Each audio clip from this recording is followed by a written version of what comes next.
네, 감사합니다. 오늘 말씀의 제목은 있는 것에 집중하라라는 제목으로 하나님 말씀 전하도록 하겠습니다. 성도님들의 그 기도 덕분에 또 주님의 은혜 가운데 2019년도 단기 선교가 모두 은혜 가운데 마쳤습니다. 저는 태국을 다녀왔는데요. 8월 5일 월요일에 출발해서 8월 14일 새벽에 우리 교회에 도착을 했습니다. 그래서 8박 10일간의 태국 단기 선교 일정을 주님의 은혜와 우리 성도님들의 기도 가운데 잘 마무리가 되었습니다. 태국은 인구의 95%가 불교인입니다. 그리고 2만 4천 개의 절이 있습니다. 또 승려의 수가 17만 6천 명이 된다고 합니다. 불교가 국교인 이 나라에서 국왕이 있는데 국왕은 불교의 수호자예요. 이 태국에서 기독교인의 인구는 0.9%입니다. 1%가 채 안 됩니다. 종교의 자유가 있다고 하지만 국민 대부분이 불교인이라고 생각하시면 됩니다. 그런 그들에게 바로 예수님을 전하면 아무도 듣지도 않고 사라집니다.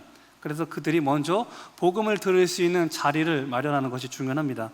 저희 이번에 태국 단기 선교팀은 라차몽콘이라고 하는 그 대학교 학생들을 대상으로 선교 활동을 했습니다. 지금은 태국에서 대한민국의 어떤 K-팝이나 드라마 같은 인기가 엄청나게 높습니다. 그래서 태국의 많은 젊은이들이 한국 노래를 듣고 한국 드라마를 보면서 또 한국어를 공부합니다.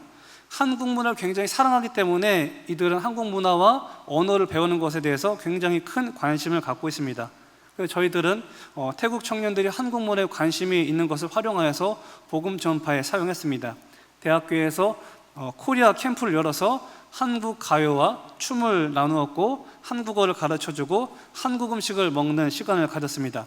생각보다 많은 학생들이 코리아 캠프에 찾았습니다. 그래서 저는 이번 선교를 통해서 처음으로 이런 감사를 해봤어요. 하나님, K-팝이 이렇게 세계적으로 뜬 것에 감사합니다. 왜냐하면 K-팝이 떠서 그들에게 복음을 전하는 통로로 사용할 수 있게 됐다는 것이 다시 한번 체감이 돼서 참 감사했습니다. 만약에 한국의 어떤 음악이나 드라마가 유명해지지 않았다면 그 친구들은 한국 문화나 어떤 한국말에 대해서 전혀 관심을 갖지 않았을 것입니다.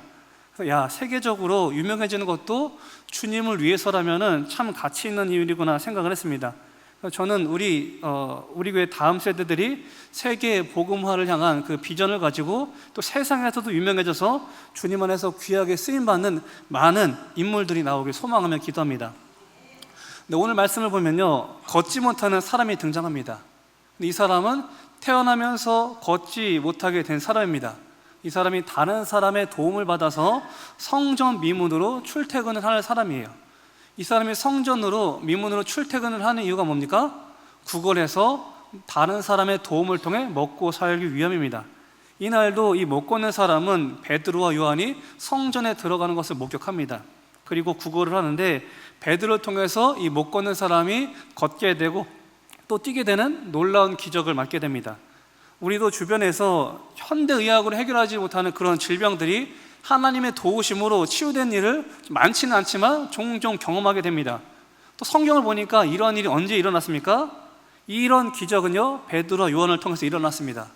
그런데 베드로와 요한은 어떠한 인물이었습니까? 우리 말씀 보도록 하겠습니다. 사도행전 3장 1절 말씀, 1절 함께 읽어보겠습니다. 시작. 제9시 기도 시간에 베드로와 요한이 성전에 올라갈새. 아멘. 베드로와 요한은요, 정해진 기도 시간이 있었습니다. 시간을 정해놓고 기도할 때 하나님의 능력을 경험하는 그 중심에 서 있을 수 있다는 것입니다. 규칙적으로 우리가 기도할 때 하나님의 능력을 경험하게 됩니다. 규칙적으로 기도하는 것이 중요합니다. 예수님도 규칙적으로 기도를 드렸습니다. 누가복음 22장 39절인데요 함께 읽어보겠습니다. 시작. 예수께서 나가사 습관을 따라 감람산에 가시매 제자들도 따라갔더니. 예수님은 어떻게 기도하셨습니까? 습관을 따라 기도하셨습니다. 예수님은 기도가 습관인 분이셨습니다. 우리는 습관적으로 죄를 짓고 습관적으로 TV를 보고 습관적으로 인터넷을 하는데 예수님 습관이 뭐예요? 기도하는 것이 습관인 분이셨습니다. 성경 전체를 통틀어서 예수님을 제외하고 가장 흠이 없는 사람을 꼽으라면 많은 사람들이 꼽는 인물 중 한 명이 바로 다니엘입니다. 다니엘. 이 사람은 삶을 보면은 크게 흠잡을 데가 없어요. 굉장히 경건하고 신실한 삶을 살았습니다. 이 다니엘은 우리가 잘 알고 있는 것처럼 이방 나라로 포로로 끌려갔는데 그 상황에서도 굴하지 않고 어떻게 담대하게 자신의 믿음과 뜻을 펼칠 수 있었습니까? 다니엘 역시 예수님처럼 기도의 시간이 있었음을 성경을 통해 알 수가 있습니다. 우리 다니엘 6장 10절인데요. 우리 6장 10절 함께 읽어보겠습니다. 시작.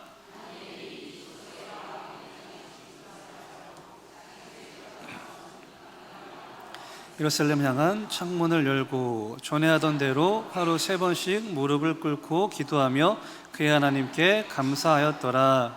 아멘. 다니엘은 늘 하던 대로 하루에 3번씩 무릎 꿇고 하나님께 기도하였습니다. 그런데 이때가 어떤 상황입니까? 왕이 조서를 내려서 누구든지 왕을 제외하고 어떤 신이나 사람에게 절을 하면은 사자굴에 넣겠다는 이런 선포가 진행된 상황입니다. 다니엘은 매일 하던 기도의 능력으로 사자굴에 집어넣겠다는 위협을 이겨냈었습니다. 이와 같이 규칙적인 그 기도가 다니엘의 승리를 가져왔습니다. 성경 속에서 하나님의 사람을 쓰임받은 이들은요, 전부 보면 정해진 기도 시간이 있었습니다. 우리가 하나님의 일하심 가운데 정말 깊이 체험하기 위해서는 기도의 사람이 되어야 합니다. 주기적으로 보는 드라마 시간에 하나님 역사하는 것이 아닙니다. 여름아 부탁해를 볼 때, 태양의 계절을 볼 때 하나님 역사하시는 것이 아닙니다. 기도 시간에 하나님께서 역사하십니다. 우리 기도를 안 하시는 성도님도 안 계실 겁니다. 아마도 모든 성도님들이 기도를 하실 겁니다. 기도를 하긴 하는데 두 종류의 성도들이 있는 것 같습니다. 첫 번째 성도는 발작적으로 내킬 때만 기도하는 부류가 있는 것 같고요, 두 번째는 시간과 장소를 정해놓고 매일 규칙적으로 기도하는 성도가 있습니다. 둘 다 기도하긴 기도합니다. 평소에 볼 때는 둘 사이에 별반 차이가 없습니다. 하지만 규칙적으로 기도하는 성도와 내킬 때 기도하는 성도는 큰 차이가 납니다. 언제 차이가 날까요? 내킬 때 그냥 자기가 내킬 때만 기도하는 성도는요, 시험이 오면 그 시험이 올 때마다 픽픽 쓰러집니다. 왜 그렇습니까? 시험이라는 것은 우리가 기도를 통해서 이길 수 있는데 기도가 습관화되어 있지 않으니까 정작 중요할 때 기도가 나오지 않아서 픽픽 시험에 쓰러지고 넘어지는 겁니다. 제가 모교에서 청년부로 활동할 때 청년부 수련회를 갔습니다. 그때도 저녁 늦게까지 집회를 해서 다들 피곤해서 다음날 늦게까지 늦잠을 잤습니다. 근데 저는 다음날 아침에 6시에 일어났어요. 저는 다 피곤하고 저 언제 6시에 일어났으니까 제가 가장 먼저 일찍 일어난 줄 알았습니다. 그래서 쭉 살펴보니까 한 선배가 안 보이는 겁니다. 그 선배가 어디 갔나 살펴봤는데 잠시 후에 들어오는데 땀을 한 바가지 쏟고 들어오는 거예요. 아니, 이 새벽에 어디 갔다 왔냐고 물어봤더니 그 선배는 운동을 하고 왔다는 것입니다. 사실 그 선배는요, 실업팀에 소속되어 있던 마라톤 선수였습니다. 그때 깨달았습니다. 이게 프로구나, 매일같이 하는 게 프로구나라는 것을 깨달았습니다. 아마추어와 프로의 차이가 뭡니까? 아마추어는 어때요? 비가 오면 안 뛰죠. 추워도 안 뜁니다. 더워도 안 뛰어요. 근데 프로는 어때요? 비가 와도 뜁니다. 더워도 뛰고요, 수련을 가서도 뛰고요, 늦게까지 기도해도 뛰더라고요.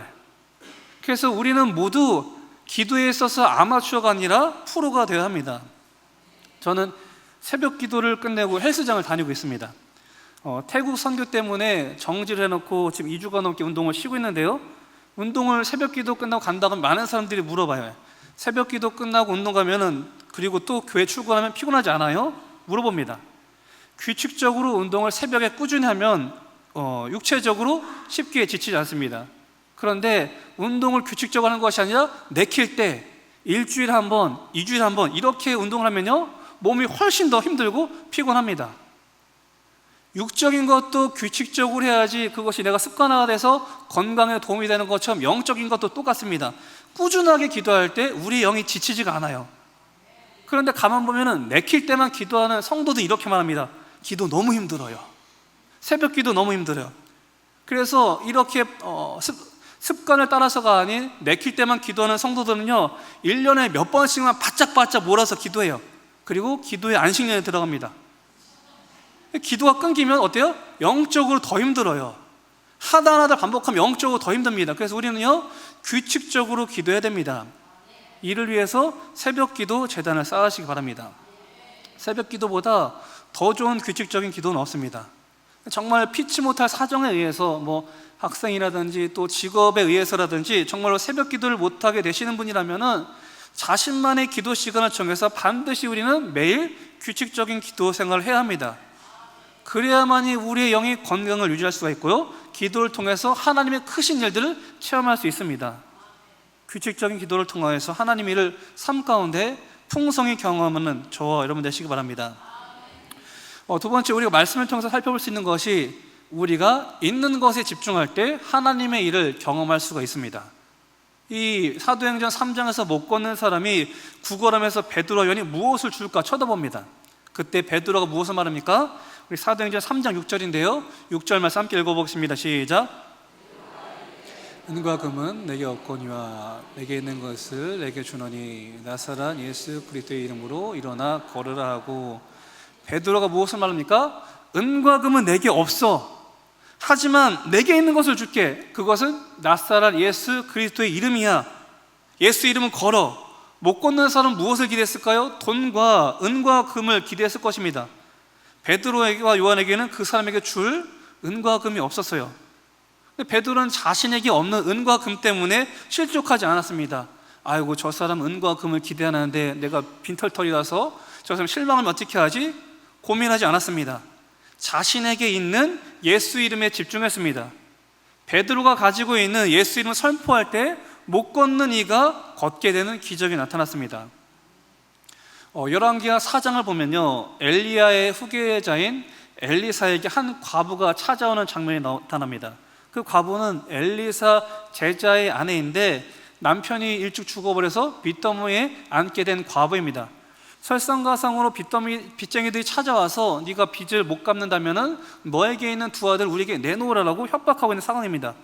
이런 상황에서 이 과부는 어찌할 바를 알지 못하여서 엘리사에게 도움을 요청하러 찾아옵니다. 그러자 엘리사에게 과부에게 물어봐요. 내가 너를 위해서 어떻게 해주길 원하느냐? 그리고 엘리사가 이 과부에게 한 가지 더 물어봐요. 네 집에 무엇이 있는지 말해라. 네 집에 무엇이 있는지 말해라. 그러면 무엇이라고 대답을 해야 됩니까? 자기 집에 있는 것을 대답을 해야 돼요. 그런데 과부는 이렇게 대답합니다. 열왕기하 4장 2절인데요 읽어보겠습니다. 시작. 그가 이르되 계집종의 집에 기름 한 그릇 외에는 아무것도 없나이다 하니, 네 집에 무엇이 있는지 말하는 질문에 과부는 가진 것을 말해야 되는데 이러이러한 거 갖고 있습니다 이렇게 말하는 것이 아니라 초점이 달라요. 대답의 초점이 기름 한 그릇 외에는 아무것도 없어요. 있는 것을 물어봤는데 이 여인은 없는 것에 집중하고 있습니다. 여기서 사용된 히브리어 아숙이라는 단어는 굉장히 적은 양을 가리킵니다. 한 번 부을 정도의 적은 양의 기름을 말하고 있는 것입니다. 이렇게 말하는 거예요. 저 지금 기름 이거 하나 외에는 아무것도 없습니다. 근데 아무것도 없기 왜 없습니까? 그 기름 한 그릇이나 있는데. 엘리사가 있는 것을 질문했는데 과부는 없는 것을 바라봤습니다. 이처럼 하나님은요, 우리 삶 가운데, 우리 인생 가운데 있는 것에 집중하라 말씀하시는데 우린 이 과부처럼 항상 없는 것에 집중합니다. 하나님, 제 인생이 왜 이래요? 하나님, 제 인생 왜 이렇게 고달퍼요? 저는 가진 게 없어요. 저는 차도 없고요, 집도 없고요, 아무것도 없고요, 돈도 없고요. 저는 기름 하나밖에 없는데요? 아닙니다. 기름 한 그릇씩이나 있는 겁니다. 우리가 보기에는 별것 아닌 것 같은 그 기름 한 그릇을 주님께 쓰임받으면 엄청나게 크게 쓰임받는 주님의 도구가 됩니다. 출애굽기를 보세요. 출애굽기. 모세와 아론, 이들이 수중에 가진 것이 있었습니까? 아무것도 없었어요. 가진 것이라곤 나무 막대기 하나뿐입니다. 모세와 아론이 그 정말 엄청난 힘과 권력을 가지고 있는 그 애굽의 바로왕을 찾아갈 때 엄청난 군대를 동원해서 갔습니까? 자신의 전투력과 병력을 과시하면서 또 바로에게 야, 너 우리 이스라엘 안 보내주면 우리 군사들 너희를 혼내줄 거야, 이렇게 협박했나요? 이 모세가 바로왕을 찾아갈 때 갖고 있던 것은요, 막대기 하나였습니다. 막대기 하나 들고 갔어요. 그런데 그 막대기 하나가 하나님께 쓰임받으니까 어떻게 됩니까? 지팡이가 뱀이 되었다가 다시 막대기가 되기도 합니다. 그것뿐입니까? 이 지팡이로 나일강을 치니까 나일강의 모든 물이 피로 변했습니다. 또 그것뿐입니까? 막대기로 홍해를 치니까 바다가 갈라져서 마른 땅이 나타났습니다. 우리가 보기엔 정말로 보잘것없는 아무것도 아닌 막대기인데 그 막대기가 주인 손에 붙들리며 상상도 못할 엄청난 일을 해댑니다. 1957년에 조선 수군은요 7,000량 해전에서 일본 군에게 대패를 합니다.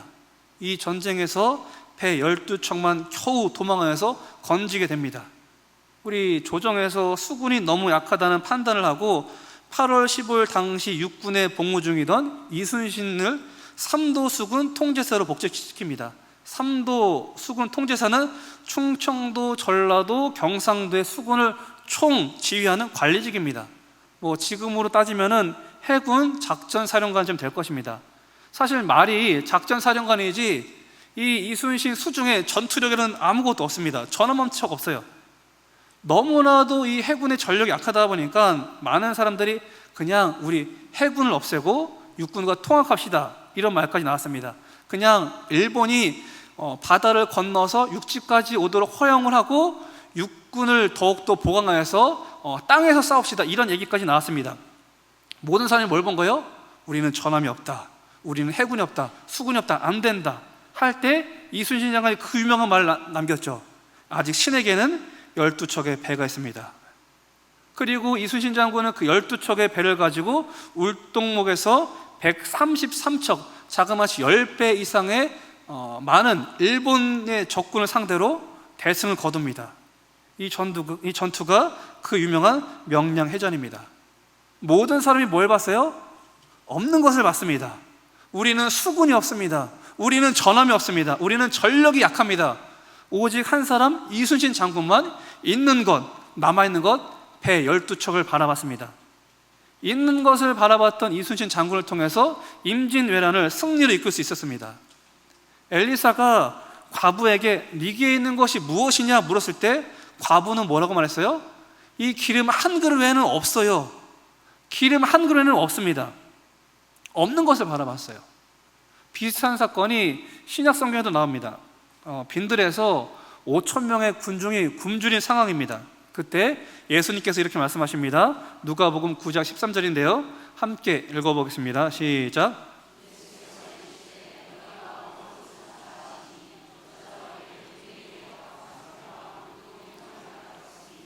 이 모든 사람을 위하여 먹을 것을 사지 아니하고서는 할 수 없었나이다 하니, 예수님이 제자들에게 말씀하십니다. 너희가 먹을 것을 주라. 그랬더니 제자들이 뭐랍니까? 우리에겐요 떡 5개와 물고기 2마리밖에 없습니다. 5,000명이나 되는 사람을 먹여야 하는데 이것까지 뭘 합니까? 음식을 사지 않고는 이 사람을 먹일 수가 없어요.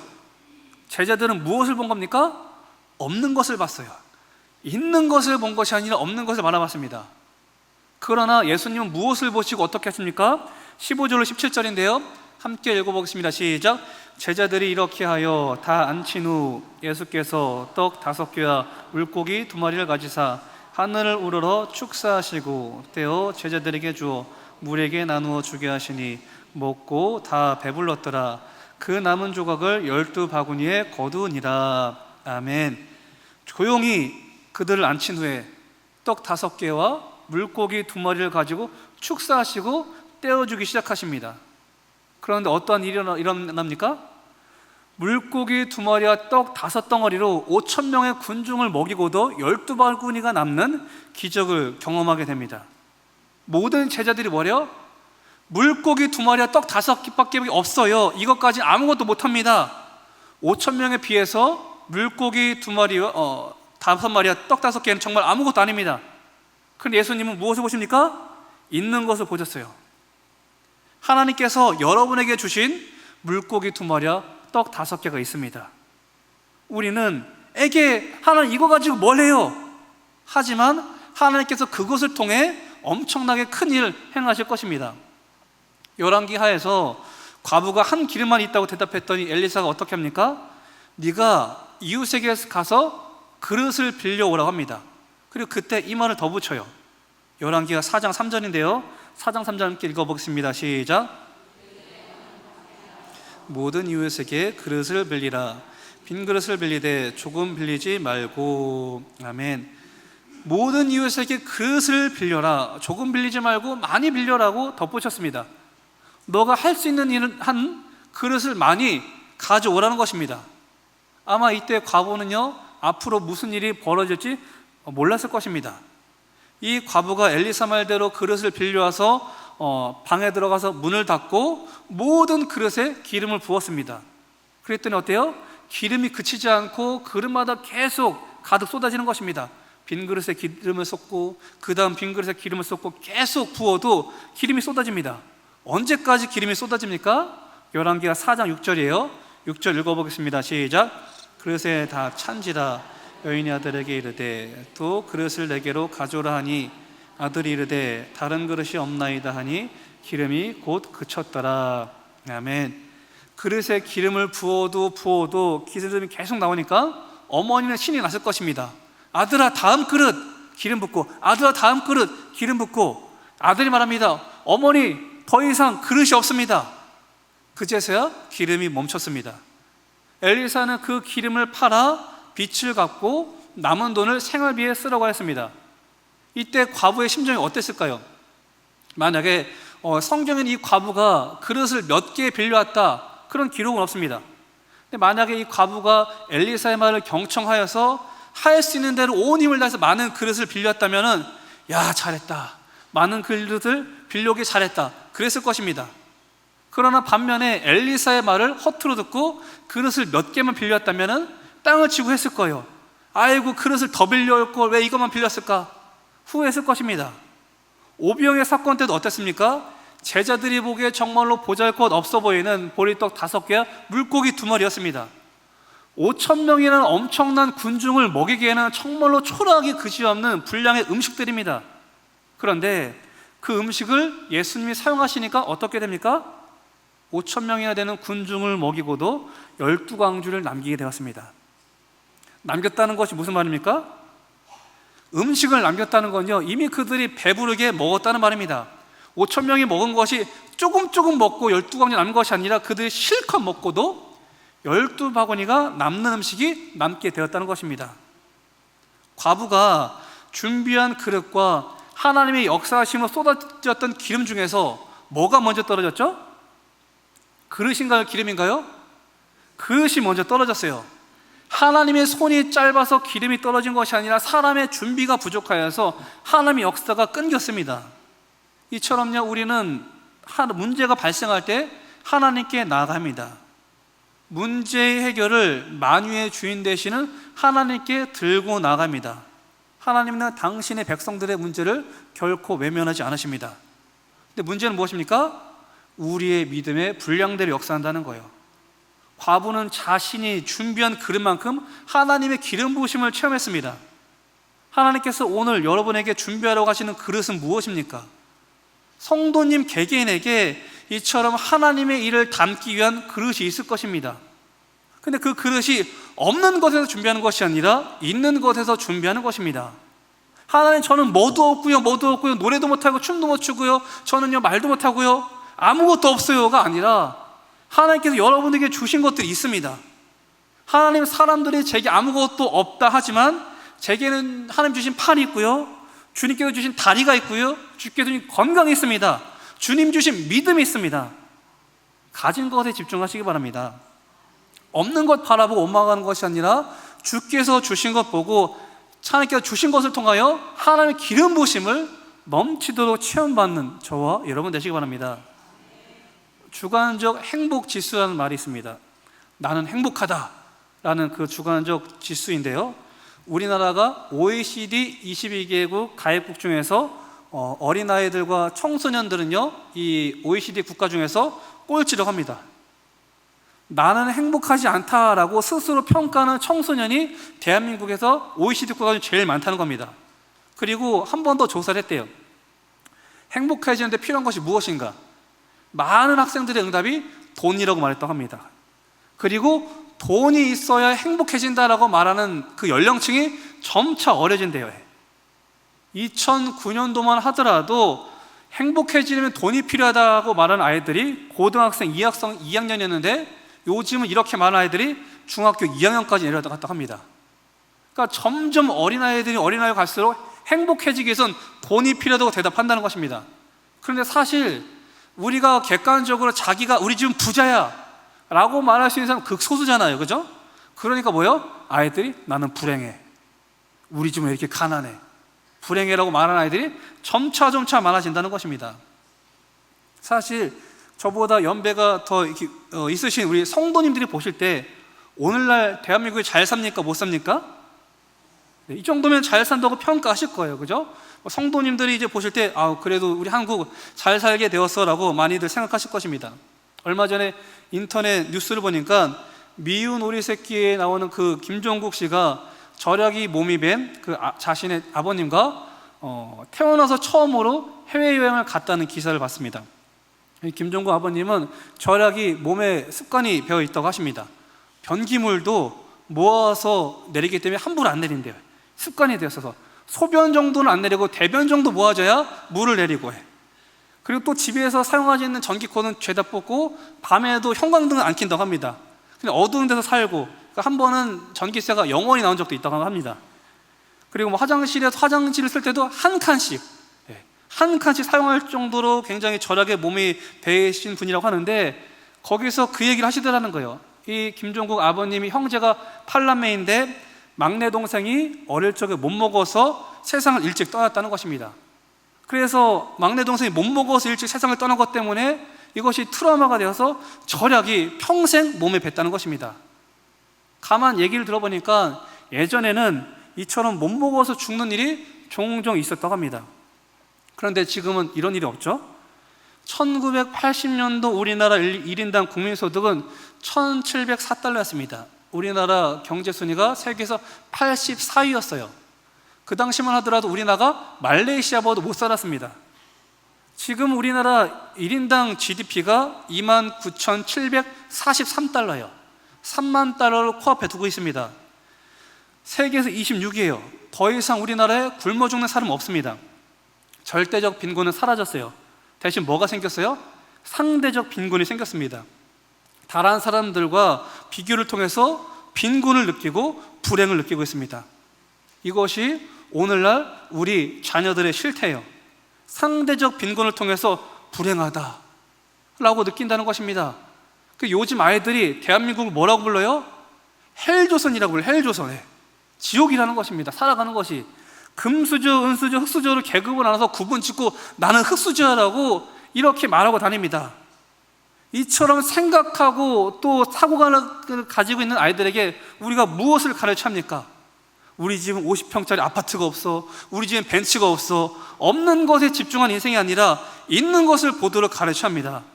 내게 없는 값비싼 물품, 명품 이런 것들을 보는 것이 아니라 내게 주어진 것, 하나님께서 우리 가정 허락하신 것, 그런 것을 바라볼 수 있는 시각을 열어줘야 한다는 것입니다. 그게 교육이에요. 그냥 단순히 세상적인 국영수를 가르치는 것이 교육이 아니라 이 아이들에게 없는 것이 아닌 하나님께서 허락하신 것들을 바라보도록 가르쳐주는 것이 참된 교육이라는 것입니다. 왜요? 거기서 능력이 나오기 때문에 그래요. 세상은 밤낮 어떻습니까? 자신에게 없는 것을 보고서 비교하고 좌절하고 낙심합니다. 우리 집은 흙수저예요. 이것도 없고요, 저것도 없고요, 다 없어요. 하지만 하나님께 붙들린 사람은 하나님이 내게 주신 것에 집중합니다. 하나님 뭘 주셨어요? 주님은 내게 기름 한 그릇 주셨습니다. 하나님 뭘 주셨습니까? 내게 떡 5개와 물고기 2마리를 주셨습니다. 하나님 뭘 주셨어요? 내게 막대기를 주셨습니다. 하나님께 붙들린 막대기는요, 세상을 뒤집어 놓습니다. 하나님께 붙들린 그릇은요, 하나님께서 기름을 넘치도록 부어주십니다. 예수님께 드려진 떡덩이는요, 수천 명을 먹이는 이적을 낳습니다. 우리가 살펴보던 사도행전 3장에서 솔로몬 성전에서 미문에서 구걸하던 그이 구걸할 때 베드로가 뭐라고 했어요? 은과 금은 내게 없거니와 내게 있는 이것을 내게 주노니 나사렛 예수 그리스도의 이름으로 일어나 걸으라 하고, 베드로에게는 은과 금 없었습니다. 그러나 베드로는요, 자신에게 없는 은과 금 때문에 좌절하지 않았습니다. 베드로는 뭘 봤어요? 내게 있는 것, 나사렛 예수 그리스도의 이름을 봤습니다. 나사렛 예수 그리스도의 이름을 줬습니다. 그때 어떤 일이 일어나요? 못 걷는 사람이 발과 발목이 힘을 얻고 그가 걷고 뛰는 기적이 일어났습니다. 태국 선교에서 코리아 캠프를 할 때 함께한 팀원 중에서 예대에서 무용을 전공한 친구가 있었습니다. 그래서 무용을 전공한 팀원을 통해서 K-팝 댄스와 워십 댄스를 준비할 수 있었습니다. 예대에서 연기를 전공한 친구를 통해서 연기 지도를 받으면서 팀원들이 무언극을 준비할 수 있었습니다. 노래를 정말로 잘 부르는 청년을 통해서 노래와 찬양을 준비해서 아름다운 찬양을 선보였습니다. 목사가 뭐 해야 돼요? 제가 할 줄 아는 게 뭐 있습니까? 예수 이름 복음을 전했습니다. 첫째 날, 둘째 날 현지 선교사님이 간증을 하시고 세 번째 날에 복음을 전했어요. 그리고 태국 선교사님이 통역을 해주셨습니다. 그래서 캠프 기간 동안에 15명의 태국 학생들이 예수님을 영접했고 추가적으로 4명의 청년들이 예수님을 영접하고 싶다고 고백했습니다. 다 주님이 하신 거죠. 우리가 보기에 15명 별거 아닌 것 같지만 그 불교가 95%이고 정말로 기독교가 0.9%인 그 나라에서 15명이 주님을 영접하게 되고 고백한다는 것은 상상도 못할 일입니다. 왜요? 그들이 살고 있던 모든 가치관을 바꾸게 했다, 그 말이거든요. 선교는요, 그냥 그저 내가 가진 것을 나눠주는 게 선교입니다. 여러분은 가진 게 많으신가요? 주실 게 많으십니까? 아닙니다. 우리가 가진 것, 우리가 세상에 줄 수 있는 것은 예수 이름밖에 없습니다. 말씀을 정리하겠습니다. 시간과 장소를 정해놓고 규칙적으로 기도해서 하나님의 일을 경험하시기 바랍니다. 없는 것에 집중하는 것이 아니라 내가 가진 것, 예수 이름에 집중하여서 하나님께 귀하게 쓰임받으시는 저와 여러분 되시길 주의 이름으로 축원합니다.